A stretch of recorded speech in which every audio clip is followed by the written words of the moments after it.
দেওয়াল লিখনকে কেন্দ্র করে ফের উত্তেজনা। সিপিএম কর্মীকে মারধরের অভিযোগ উঠল তৃণমূলের বিরুদ্ধে। ঘটনাটি ঘটেছে হুগলির সপ্তগ্রাম বিধানসভার বাঁশবেড়িয়া এলাকায়। অভিযোগ, সিপিএম প্রার্থী অনির্বাণ সরকারের সমর্থনে দেওয়াল লিখছিলেন দলীয় কর্মী সমর্থকরা। সেই সময় তৃণমূলের কর্মীরা এসে ওই দেওয়াল মুছে ফেলার কথা বলে।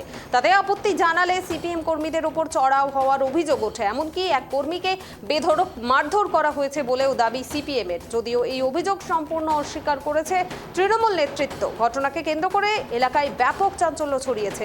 রাজনৈতিক চাপানুতরে সরগরম সপ্তগ্রাম।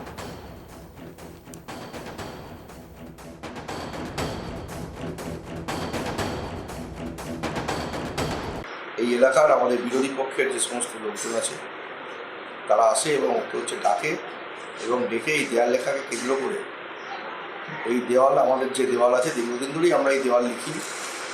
আমাদের সিপিএমের পক্ষ থেকে সমস্ত যা দেওয়াল লেখা দীর্ঘদিন ধরেই আমরা এখানে লিখি। সেখানে পেন্টার যিনি আছেন তিনি দেওয়াল লেখা শুরুও করেছিলেন, আমাদের সিম্বলও লেখা হয়েছে দেওয়ালে। সেখানে কমরেড কাদির হোসেনকে ডেকে তাকে প্রথমে গালাগালি করে, দেওয়াল লিখতে দেবে না এরকম বলে। তারপর তাকে মারধর করে। ये सरासर गलत बात है। इसलिए गलत बात है कि ये इलेक्शन डिक्लेयर होने से पहले ये लोग पूरा रात को 2 बजे उठ के दीवार ब्लॉक कर दिया लोग। चलो भाई ठीक है, ब्लॉक कर दिया।